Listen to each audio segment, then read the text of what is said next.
Salut, salut les amis, salut à tous les vacanciers. Bah ouais, c'est bon, n'arrivez pas grappe. Fidèle à votre émission, quoi de neuf? Eh bien, aujourd'hui, nous allons recevoir un artiste polyvalent. Il peut être peintre, il peut être musicien, il écrit, etc. En tout cas, c'est Mamaï Gonçalo en main en pays. À monsieur Georges Berton. Georges Berton, bonsoir, bonjour, comme tu veux. Ouais. Bonsoir, Michel, et bonsoir à tous les spectateurs. Bonjour plutôt. Ouais, oui. Comme tu veux, comme tu veux. Tu es un franciscain. Merci de me recevoir à Zouk TV. Ouais. Voilà. Merci. Donc, tu es un franciscain, nous pas qu'à dire qu'on soit moine franciscain, parce qu'il y a des autres comme ça. Pas encore. Originaire du Peut-être François. un jour. Pour l'instant, non. Je suis originaire du François, oui. Originaire du François.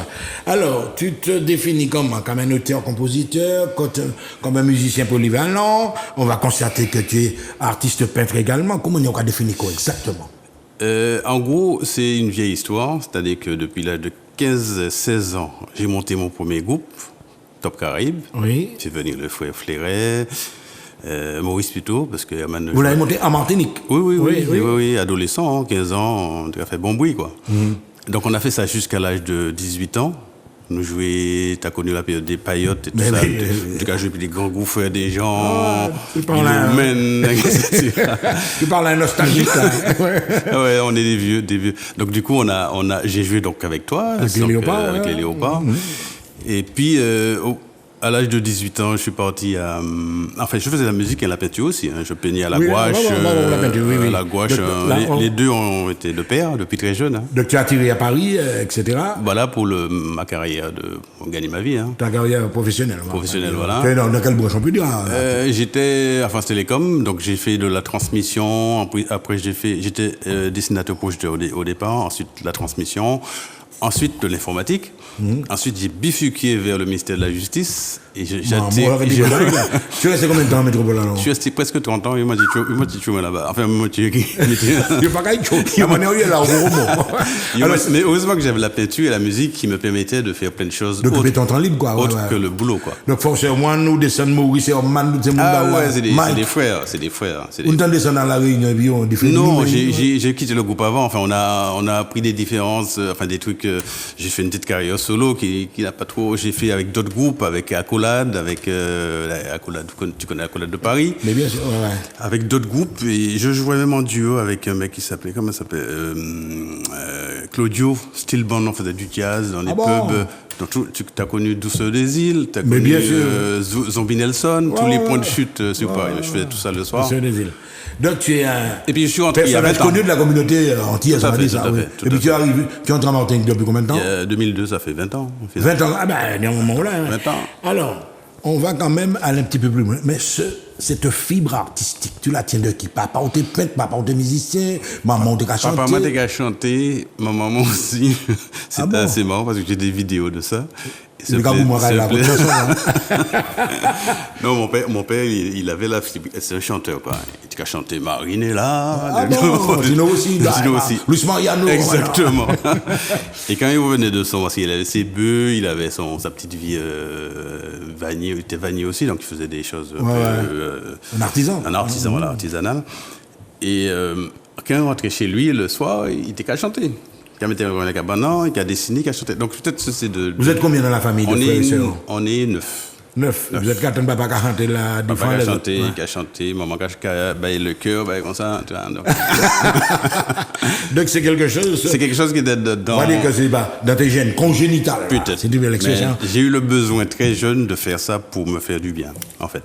Tu n'as pas connu les fêtes patronales, concours de chant, de rêve? Ah si, quand je te dis 14 ans, j'avais déjà mon groupe, c'est-à-dire qu'on tournait dans les fêtes patronales au début, avant d'avoir... Parce qu'avant de partir, on a failli faire un disque avant que je parte, mais comme le métier m'a un peu happé de la Martinique. Évidemment, c'est prioritaire, vous avez ma famille. Donc moi quitté un peu lâchement, désolé les gars, mais voilà, je suis parti après mon service militaire, gagner ma vie.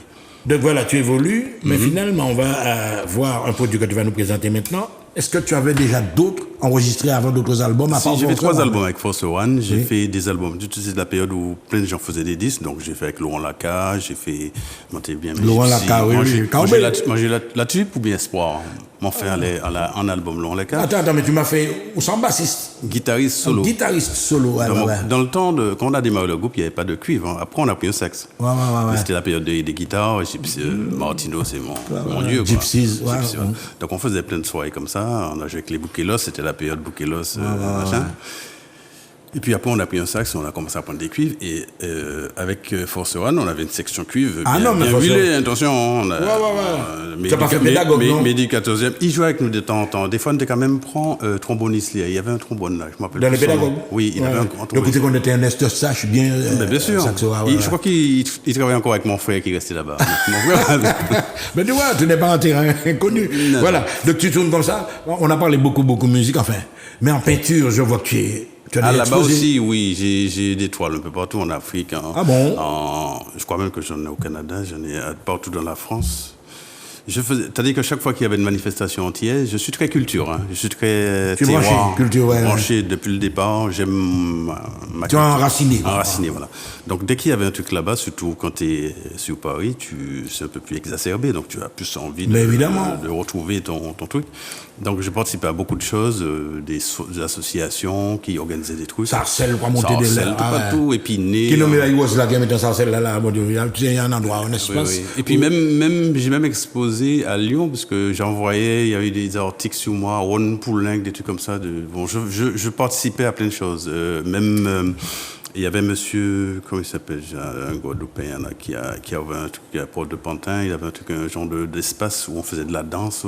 Pas Patrick Saint-Éloi, Luc Saint-Éloi. Luc Saint-Éloi. Un monsieur qui est là, mais c'est pas des moments là, non? Voilà. Donc j'avais. Luc Saint-Éloi, J'avais décoré l'espace. On avait un bel espace, hein, Port de Pantin, je ne sais pas si tu vois, quand tu montes. On avait un bel espace, il faisait de la danse. Pas du Zénith? Il y a un Zénith là. L'actuel Zénith, oui. Mais le Zénith. Ah oui, non, mais vers la banlieue. Ouais, vers la banlieue. Tu prends la nationale, tu montes et. Parce que le Zénith, c'est à la porte. Oui, je sais. Porte de la Villette. C'est ça, la porte de la Villette, voilà. Et quand tu montes sur la nationale, à peu près, je sais pas, peut-être même pas 2 kilomètres, 1 kilomètre peut-être, tu avais un espace entier où tu faisais de la danse, où tu faisais de la peinture même. Ouais, c'était super. Donc j'étais. Mais effectivement, c'était génial, hein, ça foisonnait en fait en peinture, en musique, en tout, quoi. Voilà. Donc là maintenant, tu reviens nous présenter quelque chose. On va pas tarder à voir. On va reprendre la discussion après parce que c'est très très très intéressant. Et avant la diffusion du clip, j'aurais bien aimé qu'on nous montre la jaquette. On va commenter un petit peu pour montrer également que tu es un artiste avec un talent remarquable. Est-ce qu'on peut avoir la jaquette de Cryo Jazz de Georges Berton pour voir? Alors là justement. Nous dans quoi? Nous dans cabaret. On est où ça? C'est une toile que j'avais fait il y a longtemps, cette toile. Hein. C'était pour un médecin de mes enfants. Et donc il m'avait demandé une toile. Et celui qu'on voit avec la guitare, c'est toi? C'est moi, oui. Comme je bricole un peu, il n'y a pas si longtemps que ça. Hein. Comme je bricole un peu informatique et péri-informatique, je crée des sites. Tu manies bien les nouvelles technologies. Je crée des sites pour des gens aussi, pour te dire que. Donc du coup, j'avais un petit peu la fibre, j'ai proposé ça, on m'a dit que c'est bien, donc j'ai fait. C'est joli ça. Mais je te parle en qualité même artistique. Ça tient un petit peu du naïf et en même temps.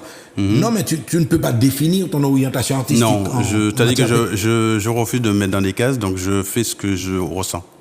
Pour la musique, c'est un peu pareil aussi. Là, je fais, et puis pendant que tu montes ça, je vais parler parce que le projet était, tu connais la vie d'artiste, c'est un peu compliqué. Oui, donc il fallait des gens qui croient en ce que je fais et puis qui m'aident. Donc il y a eu les sponsors, différents sponsors, mais il y a eu Monsieur Kali. Il y a eu SLO là. Tu me parles de Kali, Jean-Marc Cali, Kali. On était à l'école ensemble depuis tout petit. Ah bon? Il m'a commencé à jouer. Il m'a dit Kali, quoi changer de l'antéphane un petit bon jour parce que j'avais fait une guitare avec du bois. On t'ai causé. Mais j'étais à l'école avec lui, donc. On s'amusait, on avait quoi? Je sais pas moi. On est Paul Livosé, Pierre-Yves, Freyla, Pim. Mais oui, Pim. Et donc, Kali, on a commencé, il m'a dit qu'il se rappelle de ça. J'avais fait ma guitare, on m'a montré ukulélé, on appelait ça, ukulélé. Donc j'avais montré ça et puis c'est des souvenirs comme ça. Donc Kali m'a donné, comme c'est un frère, tu vois, il m'a donné un créole, un bel coup de main. C'est un gars humble et un grand cœur. Tu es prêt là? Nous allons balancer le clip là même pour nous regarder ça? Mais oui.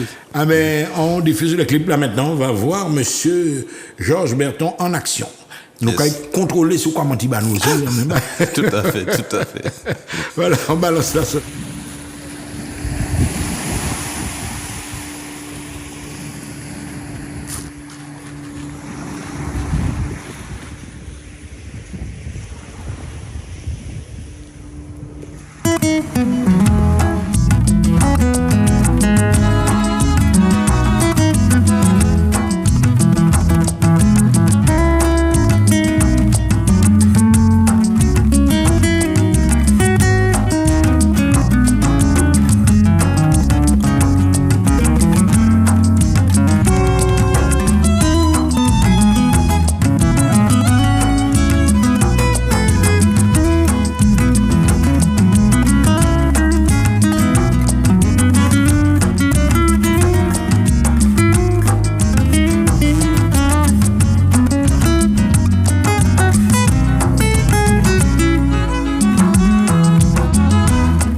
Vraiment extraordinaire, c'est calme, c'est reposant. Alors on a reconnu. Merci. Tu vas quand même nous présenter les musiciens, les 4 qu'on a vus là, Kali. Ben oui, Kali. Pipo Biodi. Kali, lui, de la technique, il est au PEQ.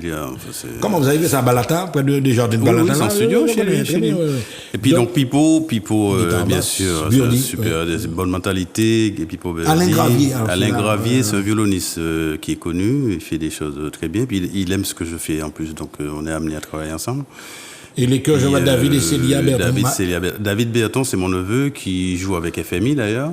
Quand je suis rentré en 2002, on a créé 4 sons. On a joué pas mal ici avec David. Et puis il est parti avec FMI et ma fille qui fait un petit peu des interventions sur le titre, Gunboy. C'est marrant parce que ce titre, je l'ai créé il y a longtemps et on a décidé de le mettre comme ça parce que bon, il fallait varier un petit peu le truc. Et il se trouve que ça colle à l'actualité. Alors on constate que, évidemment, les musiciens qui sont autour de toi, ce sont des gens connus, des gens du terroir martiniquais. Je discutais avec un jeune cette semaine pour parler de l'évolution de cette musique. Comment tu l'arranges dans quel registre? Est-ce que c'est une musique évolutive, ce que vous faites?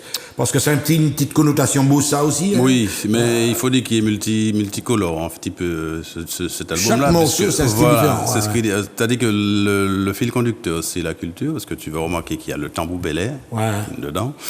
Il y a le petit côté... C'est pour ça que je l'ai appelé Caraïbes, parce qu'en fait, ça regroupe un petit peu les différents... C'est une synthèse, quoi. Il y a toutes les influences caribéennes, quoi. Et après, il y a un morceau qui s'appelle Bon Matin, c'est une mazurka, mazurka de chez nous, avec bien sûr le violon.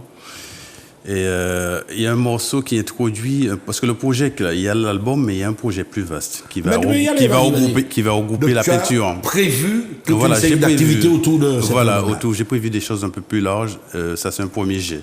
Donc le morceau Voyage, il s'inscrit un petit peu dans ce truc peinture, musique d'ambiance. Tu disais que c'était relaxant, mais quand tu vas écouter Voyage, c'est carrément relaxant. La mazurka, c'est une mazurka.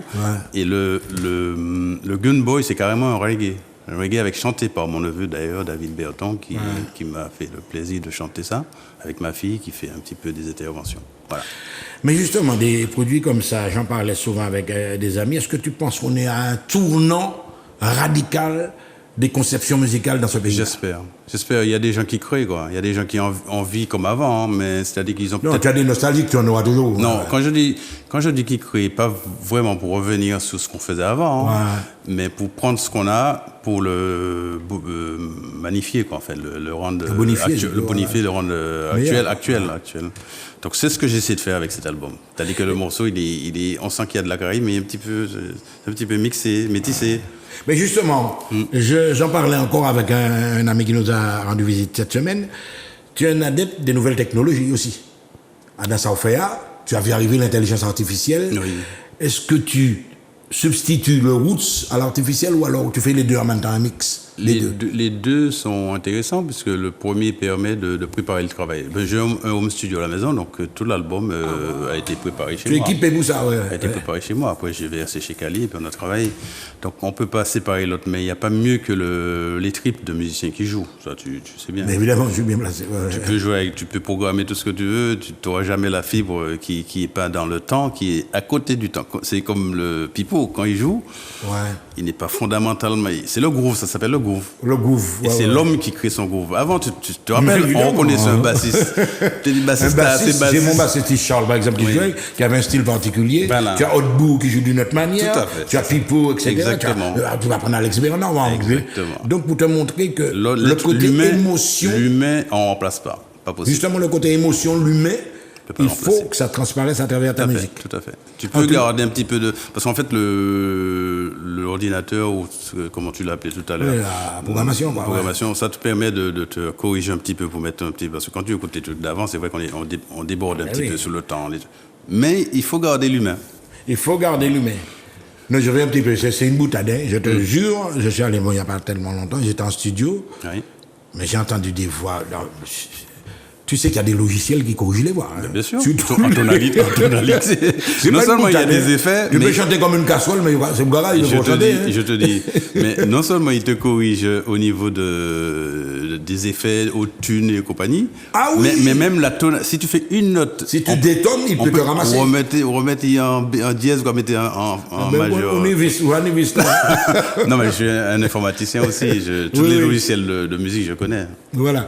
Donc le projet. On va circuler, on va garder ça en Martinique, on va l'exporter. Tu penses qu'on peut aller encore plus loin avec ça? Enfin, souvent, je reçois des artistes qui ont des ambitions, et puis qui après, quand je regarde Michel, mais c'est pourquoi il va comprendre ça, tu vois, est-ce que tu penses que dans ce pays-là, on peut encore ouvrir le champ? On n'a pas le choix, il faut continuer de croire. Moi, ça fait depuis 1970 que je fais ça. Donc, je pense que je vais mourir avec une guitare dans les mains. Et ma culture, je l'aime donc jusqu'à la mort. Maintenant, si ça ne change pas, ce serait dommage parce qu'on a beaucoup de belles choses dans notre petite Martinique. On a un potentiel énorme, en fait, comme exactement. tu le dis. Même pas... Caribéen, on va dire. Caribéen, tout à fait. Toi, tu es égoïste, tu regardes Martinique ou non, mais la preuve, c'est que Caraïbe, il s'appelle Caraïbe. Je sais bien. Effectivement. Et puis, pourquoi pas prévoir des spectacles dans la même optique que ça? Tu m'as parlé d'un espace où vous auriez à la fois peinture, musique, on ne sait pas où il C'est un projet. C'est un projet. Ouais. Ah bon, pourquoi on fasse de la concrétisation là? Non, c'est-à-dire que ça, c'est déjà un beau truc. Il faut la déguster sans modération. Parce qu'il y a quand même différents titres dessus, il y a différents styles. On a écouté un petit peu Bossa, machin, Belay, mais tu as une mazouka, comme je disais, il y a un reggae. Gunboy, qui colle vraiment à l'actualité, tu vas voir. C'est une histoire, en fait, de jeune qui est né avec un gun dans le berceau. La violence, voilà, mais dans le berceau. Ah bon, donc déjà anticipé tout ça qui va là. Tout ça qui va ça fait des années que j'écoute. Bon, on arrive dans la dernière minute. Alors là, Georges, tu as 1 minute pour vendre ton produit. Fais entrer tous les ingrédients, l'ail, l'oignon, tout ça, poivre. Allez, parlez machin. Alors, cet album-là, il faut le découvrir parce qu'en fait, je l'ai fait avec le cœur, avec les tripes. Bien sûr, je ne suis pas chanteur, je suis guitariste depuis très longtemps, donc j'exprime des émotions avec ma guitare. Alors, tu vas nous dire où on le trouve d'abord, alors cet album, on va le trouver, exactement, on va le trouver sur les plateformes d'ici la semaine prochaine, iTunes, Caromu avec aussi. Et donc, ce sera la FNAC normalement bientôt, la semaine prochaine j'espère. La FNAC Galeria, c'est déjà chez De Fontiste à Fort-de-France. Tu connais. Et il y a un autre point. Merci pour la pub quand même. Ah oui, désolé. Mais vas-y, oui. On verra ça après. C'est légitime, oui. Le téléphone ou le téléphone, tiens. Alors, le téléphone, on peut m'appeler au 0696 03 02 88. 03 02 88.